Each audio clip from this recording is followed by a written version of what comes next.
Hello, so this is going to be a review of Peter Hahn's Dynamic Sketching class, which is the dynamic sketching class taught specifically by Peter Hahn. And to start out, if you don't have time to watch the whole video, I just want to say I wholeheartedly recommend this class to anyone, whether you're a beginner or an intermediate. I think you'll get a lot out of this class. Though I would say if you're a complete beginner and it's your first time picking up a pencil, for example, I would get just a little bit of mileage in before taking on something like this course because it is a bit challenging. So the topics that I'm going to get into in this video are first that I will explain the background of the class and what it is, and then I'll go into kind of what the setup of the class was and the technical details, and then I will talk about Peter as a teacher and my personal biggest takeaways from the class, and then I'll go into the warnings and recommendations that I have for the class, as well as some of the materials that I use in the class. And then at the end, I will show the homework that I did throughout the 8 weeks that I did the class. So dynamic sketching actually originates from a set of lectures originally passed down by Peter Hahn's mentor, Norm Sherman. And Norm taught a class originally titled Dynamic Sketching at the Art Center. And that's where Peter learned these techniques and developed a close relationship with Norm. So Peter eventually went on to teaching and passing these techniques down and expanding on the info and teaching it from his own understandings.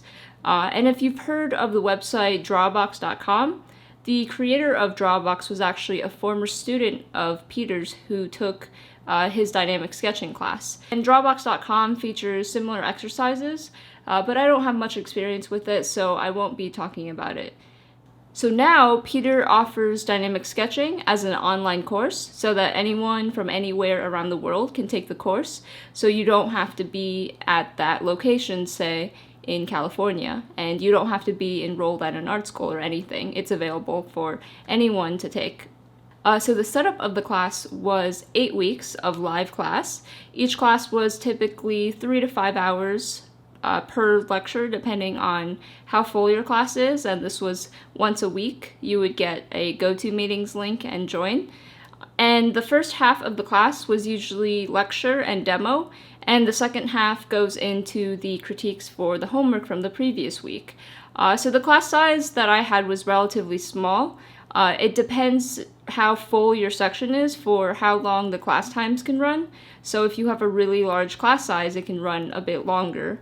There is a huge benefit to the live class versus, say, a pre-recorded lecture, because you get to ask questions in real time and then have that back and forth with Peter.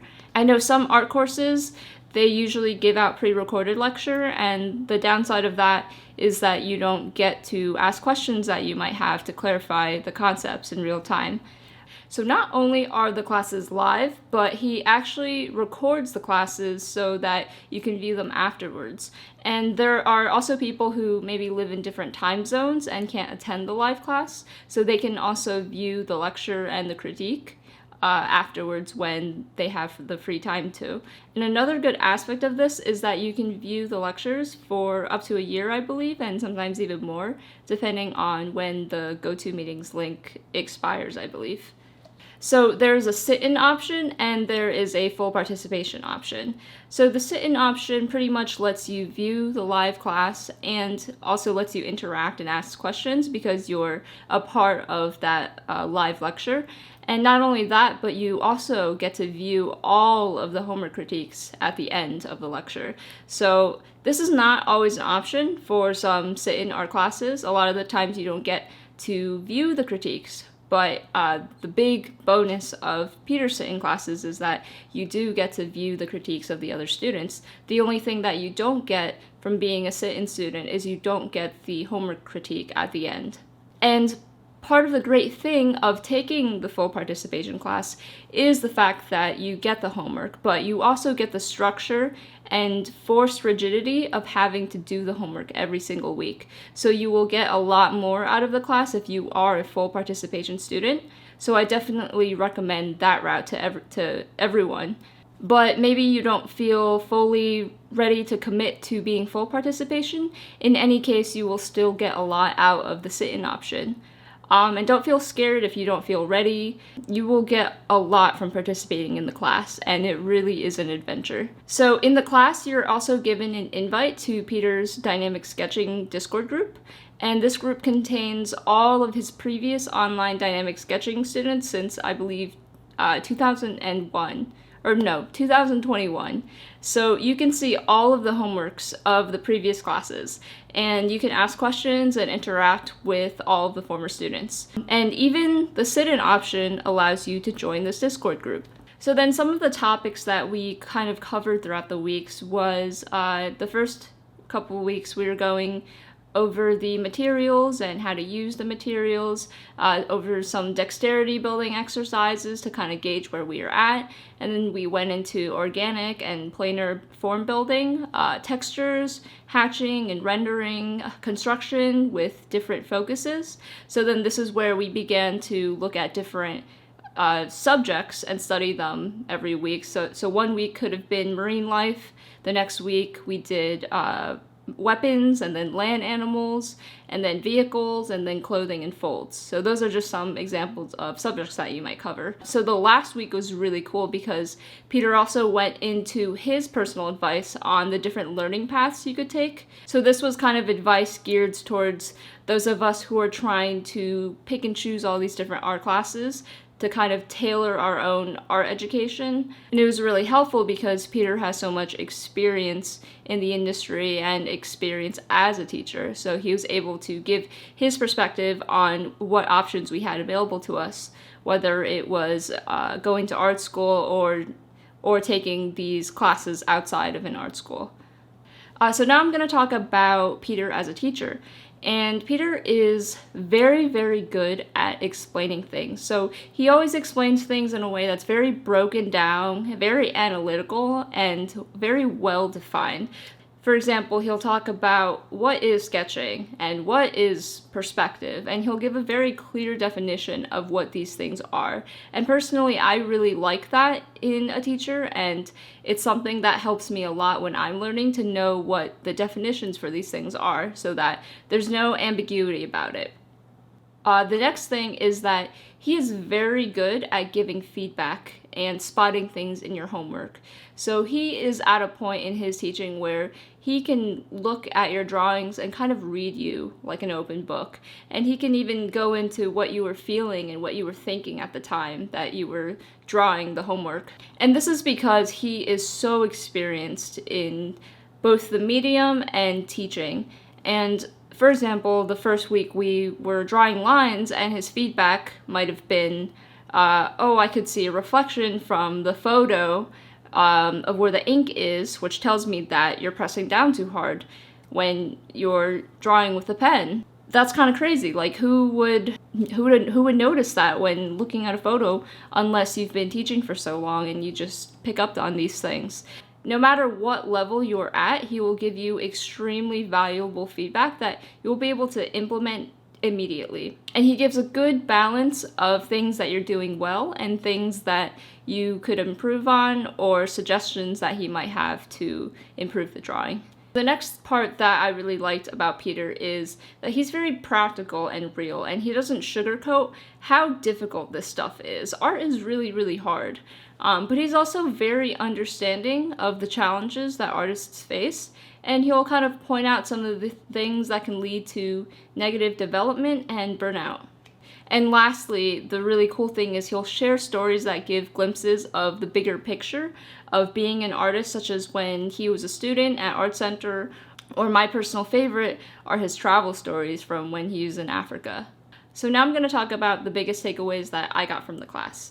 So the number one thing for me was mileage, and there's just so much jam-packed into this class and so much valuable information, and mileage is really emphasized over anything else.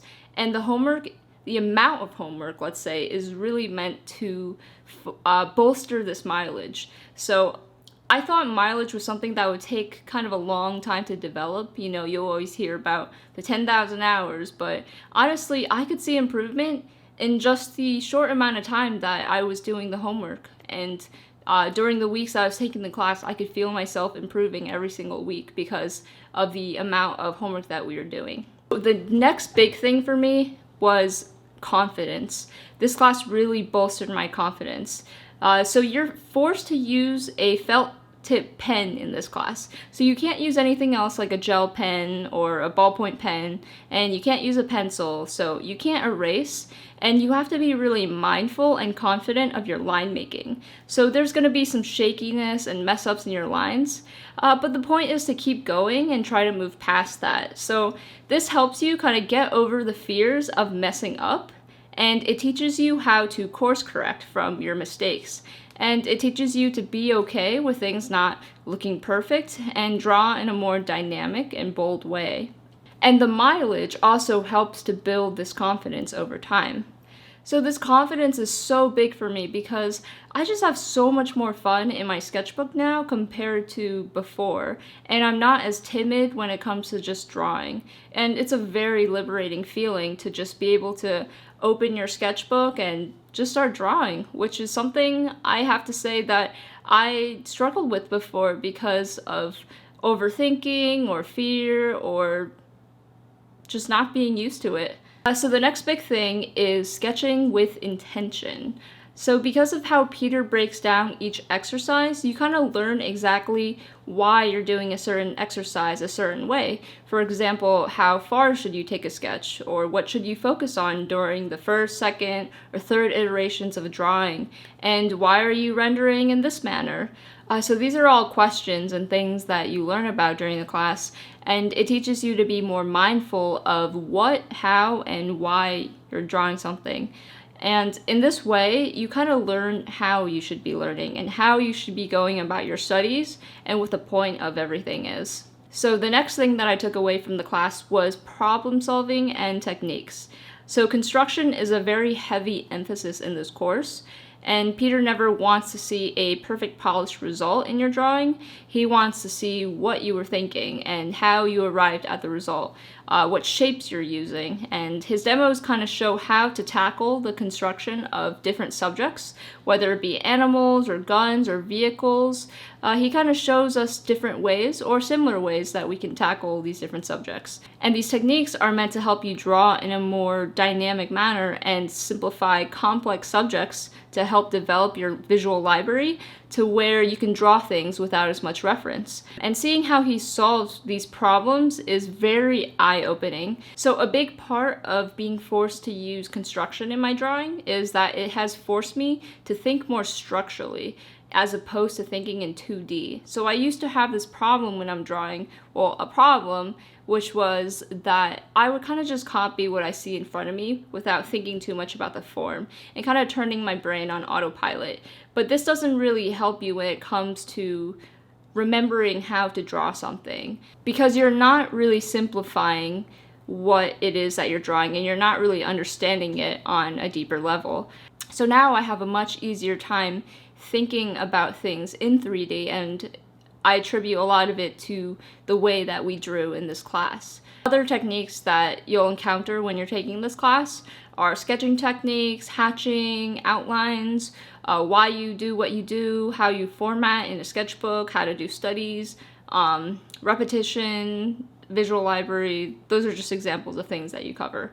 And the last big takeaway for me was the personal motivation and clarity. It's very motivating to see the work of other students and see everyone push themselves so hard and share their own experiences and struggles. It's very motivating to be in that kind of an environment. It almost simulates art school, I guess. I never went to art school, but I imagine that's what it would be like, being among peers who are also trying really hard to get better at what they're doing. And taking this class gave me a very clear understanding of where I am as an artist and what I need to do next, what I need to work on next, and what classes I need to take based on Peter's advice. So taking this class truly made me feel like I'm on the right path in my training journey. And coming from a non-art field myself, I walked away from this class with an improved sense of possibility and a lot of hopefulness about the future. And lastly, I just want to emphasize this point again, that I just have so much more fun drawing now compared to before. So maybe this was some kind of a physical change or mental block, but everything resulting from the class has just helped me have so much more fun with drawing. And it's just an amazing feeling. So next I want to talk about my warnings and recommendations for the class, as well as the materials that I personally used. The first warning that I have is that if you do decide to do full participation, just expect to be spending a lot of time on the homework each week. This isn't meant to deter anyone from taking the full participation. I fully recommend it. I just want to set the expectation. When I took the class, I easily spent like over 15 hours every single week just doing the homework. And this wasn't me trying to be a perfectionist and do everything right. It was just doing the bare minimum of the homework every week. Took over 15 hours. And I did not plan my time well, so I frequently lost sleep from procrastination. So even in the first week when we were doing like the line exercises, which looks kind of like this, and you're just drawing lines over and over again, and I found that my upper arm was getting really tired, and I had never experienced that kind of a pain before when I was drawing.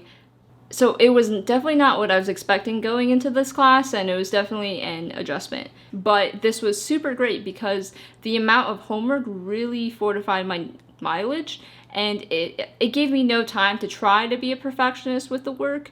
And I just saw so much improvement like this. So if you're doing the sit-in option, you would also benefit from doing as much of the homework as you possibly can. The next warning that I will say is you will go through a lot of pens, so just be prepared to allocate some resources for this. And I guess I can now talk about the materials that I use in the class. So personally, I liked using the Copic Multiliner SP, and this is a 0.5, which is the recommended nib size. So I like these because they are refillable, so you can actually replace the nib and you can replace the ink cartridge.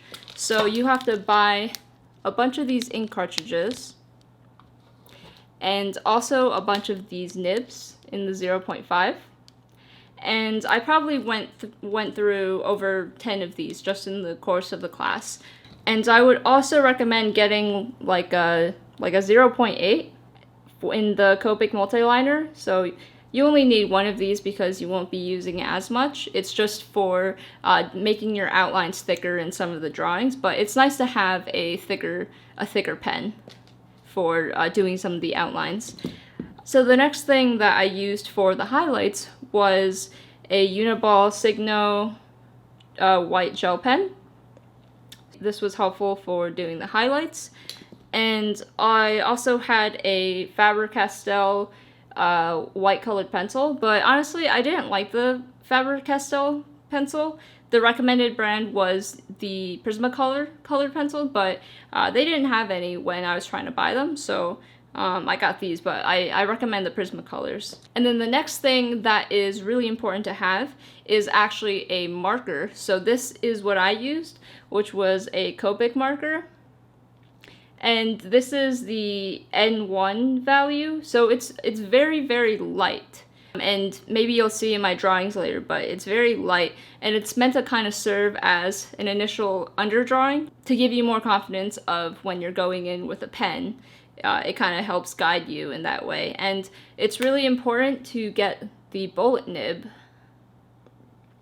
because the bullet nib kind of acts like a felt tip pen. So you don't want to be getting the chisel tip, you don't want to be getting the brush tip. You want to make sure that it's the bullet tip ones. So that covers the pencils and pens I was using, but I guess I can talk about the sketchbook that I used. So the sketchbook, one of the sketchbooks that Peter recommended was the Cottonwood Arts sketchbook. And this is a tone tan sketchbook, so it's got, so it's not actually white, it's got this tan color to it, which helps when you're rendering and you could see the highlights and stuff like that. Personally though, I did not like using the sketchbook, and don't get me wrong, it's actually a really, really high quality, nice sketchbook. The paper is very thick and it's very nice, but that was also the problem because it was a bit too nice. Like I felt bad using it because I felt like I didn't have that many pages, so I was afraid to mess up, and it was kind of a mental block for me when it came to using this paper. So the paper that I actually preferred for my homework was this right here, just a stack of Amazon Basics printer paper. And this was great because I could start a drawing and I could just do a bunch of practice and not feel bad about messing up or not feel bad about using a lot of the paper. So you can see I did most of my homework on this printer paper, and this thick stack here just kind of goes to show like how much homework we had in the class and how much paper I went through. And honestly, I really like using the printer paper over the nice sketchbook paper because it was just easier for me mentally on the printer paper. So yeah, I think a lot of people use the Strathmore notebook because there's a tone tan one for that. I don't have that one personally, so I can't say if I liked it or not. So that was all my materials, and the next thing to keep in mind is that Peter also offers a variety of classes on top of dynamic sketching.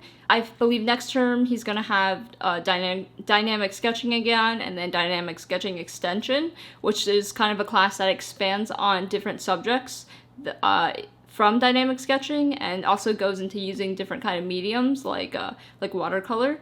He's going to have a dynamic figure class, which I will be taking next term, and a character design course next term as well.